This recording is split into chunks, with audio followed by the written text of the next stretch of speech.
اپنے ارد گرد کے حالات سے اتنے بیزار ہیں. فی الوقت ہم بات کرتے ہیں. ہمارے ساتھ زید حامد صاحب لائن پر موجود ہیں. السلام علیکم زید صاحب, رائل نیوز میں خوش آمدید.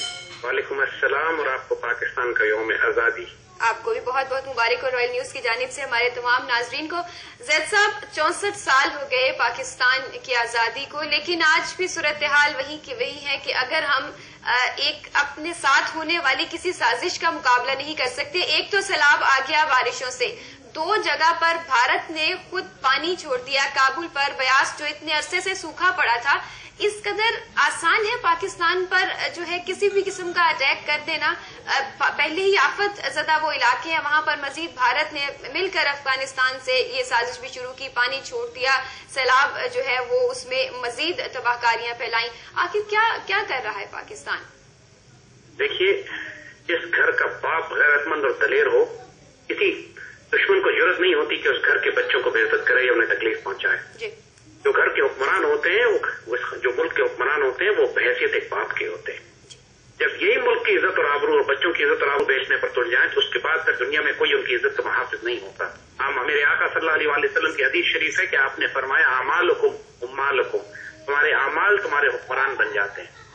اس وقت پاکستان کے خلاف جو سازشیں ہوئی ہیں, اور یہ آپ نے بالکل ٹھیک کہی ہے بات, کہ یہ دریائے کابل میں اور ہندوستان کی طرف سے چھوڑا گیا پانی ہے جس نے اتنا بڑا طوفان برپا کیا ہے یہاں پہ, اتنے بڑا سیلاب جو یہاں پر آیا ہے, یہ اس میں اللہ کی تعالیٰ کی طرف سے بارشوں کا دخل اتنا نہیں ہے جتنا مین میڈ ہے, اتنا یہ انسانی طور پر دخل اندازی کر کے پاکستان میں نقصان پہنچایا گیا ہے. ہمارے حکمران سانس روک کر بیٹھے ہیں, کسی نے انڈیا سے بات کابل کے بارے میں پوچھا نہیں کہ یہ کیسے ہو گیا کہ نہ افغانستان میں سیلاب آیا نہ انڈیا میں کوئی سیلاب آیا, اور خوش دریا اچانک ابلنے لگے جبکہ بارش بھی نہیں ہوئی کوئی اس طرف.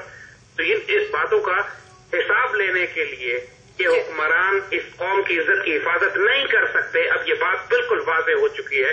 ہم کو کلیکٹو توبہ کرنی ہے. ہماری بدعمالیاں ہیں, ہمارے گناہ ہیں, ہم نے اللہ سے کیے ہوئے وعدے توڑے. آج 14 اگست ہے, آج یہ وقت ہے کہ ہم دوبارہ اپنے عہد کی تجدید کریں کہ ہم نے جب اس پاکستان کی تعمیر لا الہ الا اللہ پہ کی تھی تو ہم اس کی تکمیل پھر محمد رسول اللہ صلی اللہ علیہ وسلم پر کیوں نہیں کر سکے. اور اسی کے نتیجے میں ہم پر ایسے حکمران مسلط ہوتے رہے. یہ اللہ کی طرف سے ایک تماچا ہے ہمارے منہ پہ, اللہ کی طرف سے ہمیں جھنجھوڑا گیا ہے, اٹھایا جا رہا ہے کہ ہوش میں آؤ کہ اگر تم اپنی بدعمالیاں جاری رکھو گے, اگر تم اللہ سے کیے ہوئے وعدے توڑو گے تو تم پہ اسی طرح کے پلیت حکمران مسلط کیے جائیں گے جو تم کو گالیاں دیں گے اور تم ان کو گالیاں دو گے, اور جو تمہاری عزتوں کی حفاظت کرنے کے بجائے تمہیں دشمنوں کے آگے فروخت کیا کریں گے. جی زید صاحب, ابھی یہ بات کرنی کہ تمام جو سرکاری تقاریب ہیں وہ منسوخ کر دی گئی. صدر صاحب جو ہے وہ خود سارا دن جنوبی پنجاب کے علاقوں کا دورہ کریں گے, امدادی کاموں میں حصہ لیں گے. آخر یہ اس چیز کو کس طرح لینا چاہیے, یہ کیا ہے؟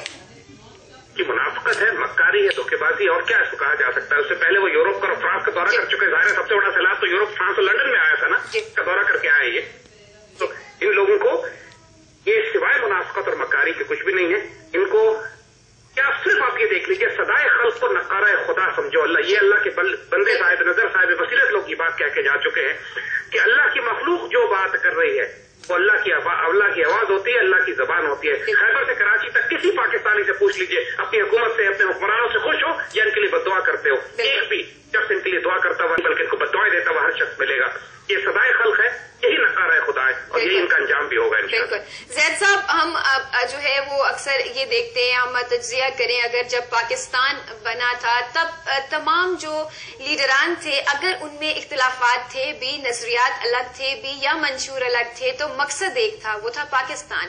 مفاد صرف ایک چیز کا تھا, وہ تھا پاکستان کا, ایک الگ سرزمین کا. وہ تمام لیڈران, کیا آج کے سیاستدان اپنے اندر وہ سب خوبیاں پیدا کر ہی نہیں سکتے یا کرنا چاہتے نہیں؟ ہم ایک ویسا لیڈر ڈھونڈتے ہیں جو اس وقت تھا جس کے سامنے صرف ایک مسلمانوں کے علیحدہ وطن کا مفاد تھا. ان کا اپنا نظریہ منشور تو الگ ہو سکتا تھا لیکن مقصد ایک تھا. کیا اب وہ تمام خوبیاں نہیں پیدا ہو سکتی یا یہ پیدا ہی نہیں کرنا چاہتے؟ یہ قائد اعظم کے بارے میں جب علامہ اقبال سے پوچھا گیا کہ آپ نے قائد اعظم کو کیوں سلیکٹ کیا, یہ تو دیکھنے میں انگریز رکھتے ہیں, یہ اسلامی ریاست کیسے بنا کے ہمیں دیں گے. علامہ اقبال نے فرمایا تھا کہ ہی از انکرپٹیبل اینڈ ہی از انپرچیزبل, نہ اس کو کرپٹ کیا جا سکتا ہے نہ خریدا جا سکتا ہے. یہی دو صلاحیتیں چاہیے بنیادی طور پر مسلمانوں کے امیر کی اور سلطان کی, کہ اس کو دشمن نہ خرید سکے, نہ کرپٹ کر سکے, نہ دنیا کے لالچ, عہدہ, طاقت, اختیار اس کو خراب کر سکے. سیدنا علی رضی اللہ تعالیٰ نے فرمایا, جس کا مفہوم ہے کہ روپیہ, دولت, طاقت, عہدہ ملنے سے لوگ بدلتے نہیں ہیں, ظاہر ہو جاتے ہیں. جو ان کی اصلیت ہوتی ہے وہ سامنے آ جاتی ہے. تو بات یہی ہے کہ ان کی اصلیت ہم دیکھ چکے ہیں. یہ دینی تربیت ہے، نہ روحانی تربیت ہے، نہ ان کا تزکیہ ہوا ہے، اور نہ ہی ان کا ظرف اتنا ہے کہ اختیار اور طاقت ان کے ہاتھ میں آئے تو یہ آپے سے باہر نہ ہو جائیں. ان کو تو اللہ تعالیٰ نے چھپر پھاڑ کے دیا ہے اور یہ آپے سے باہر ہو گئے، اور یہی ان کی آزمائش ہے کہ آگے ان کو ایک ایک پائی کا، ایک ایک وقت کا جو انہوں نے محلوں میں گزارے ہیں، وہ قرآن وقت کی حیثیت سے اس کا حساب اتنا سخت دینا پڑے گا. ان کے نزدیک تو آخرت ہے ہی نہیں. ان کے نزدیک تو نہ اللہ تعالیٰ نعوذ باللہ نے آخرت سجانی ہے، نہ جنت ہے، نہ دنیا آخرت ہے، نہ کوئی دوزخ کا معاملہ ہے. انہوں نے تو ہمیشہ اس دنیا میں رہنا ہے اپنے خیال کے مطابق نعوذ باللہ. لہٰذا جس طرح فرعونوں کی طرح وقت کی زندگی گزارتے ہیں، اب چونکہ گھیرے میں آ گئے، پھنس گئے، پوری قوم نے تھو کیے، لعنت کیے، لہٰذا یہ کارروائیاں ڈالتے پھر رہے ہیں، آنی جانی دکھا رہے ہیں اپنی آنے کے لیے کہ ہم کتنی خوبصورت. اور شاید یہ بھی جانتے ہیں کہ آئندہ کو ہے وہ ان کو بالکل منتخب کرنے کی جو ہے وہ عوام، میرا خیال ہے کہ اس طرح کی ان کو یہ صورتحال جو ہے پورٹرے ہو چکی ہے کہ ہم دوبارہ اس طرح اقتدار میں نہیں آ سکتے. دیکھیے خیبر سے کراچی تک عوامی نیشنل پارٹی کو وہاں سے لے لیجیے، اس سے لے کے کراچی تک کو لے لیجیے، MQM کو، اور پھر پیپلز پارٹی کا جو کردار رہا ہے، پھر اپوزیشن کا جو کردار رہا ہے پنجاب کے اندر، یہ تمام سیاستدان اپنی سو کالڈ جمہوریت کے ذریعے ثابت کر چکے ہیں، جس کو اقبال نے کہا تھا کہ یہ جمہوری نظام جو ہے اس کا چہرہ تمہیں روشن نظر آتا ہے لیکن اندرون چنگیز سے تاریخ تر ہے، اور اس کی حقیقت اور اصلیت ہمیں نظر آ گئی ہے کہ جہاں انسانوں کو گنا کرتے ہیں، تولا نہیں کرتے. یہ قوم کو دوبارہ حماقت نہیں کرنی چاہیے کہ اس بالکل زید صاحب، ہم یہی قوم کی بات آئی، ہم یہاں یہ بات کرتے ہیں. پہلے ہم یہ بات کریں کہ بیزار تو ہو چکے ہیں، مشکلات میں ہیں، دشواریوں میں ہیں، روزمرہ معمولات متاثر ہیں.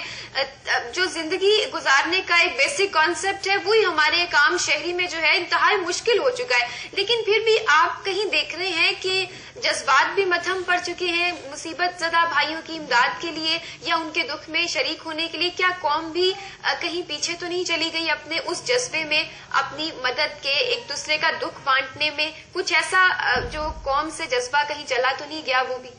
نہیں، اللہ نے بہت کام اس معاملے میں کیا ہوا ہے کہ یعنی اس وقت پوری قوم جتنی بیدار ہے، جتنی آگے بڑھ کر مدد کر رہی ہے، جتنی پیٹریوٹزم، حب الوطنی اور اللہ رسول صلی اللہ علیہ وسلم سے تعلق ماشاءاللہ جو اس وقت قوم میں پیدا ہو رہا ہے، آج سے پہلے کبھی نہیں تھا. پاکستان کی نوجوان نسل ماشاءاللہ بیدار ہو کے علامہ اقبال کو زندہ کر رہی ہے، تکمیل کی بات کر رہی ہے.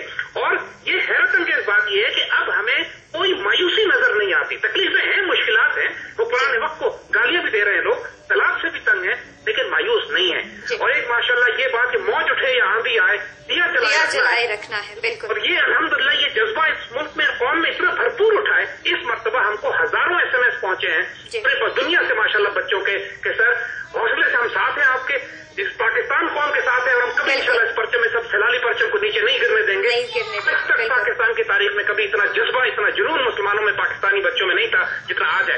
یہ امید ہمیں آئندہ آنے والے وقت کے لیے دلاتی ہے. شاید اسی بنیاد پر تو قائم ہے پاکستان، اسی جذبے کی اور اسی سچائی کے تحت الحمدللہ. اور آنے والا وقت ہمارا بہت بہتر ہے انشاءاللہ. حکمران چلے جائیں گے، ان سے پہلے بھی بڑے بڑے حکمران گزرے جن کی خبروں کے نشان نہیں ملتے آج. تو الحمدللہ ان کی فکر نہ کریں، اپنے حوصلے کو بلند رکھیں، پرچم بلند رکھیں. آج بھی 14 اگست ہزاروں بچے گھروں سے نکلے ہوئے ہیں پاکستان کا پرچم لے کے اسلام زدگان کی مدد کرنے کے لیے. ماشاءاللہ یہ جذبہ قائم ہے، یہ ملت قائم ہے، یہ امت قائم ہے. آنے والے وقتوں میں ایک شاندار مستقبل ہمارا منتظر بھی انشاءاللہ. بہت شکریہ زید حامد صاحب رائل نیوز سے گفتگو کرنے کے لیے.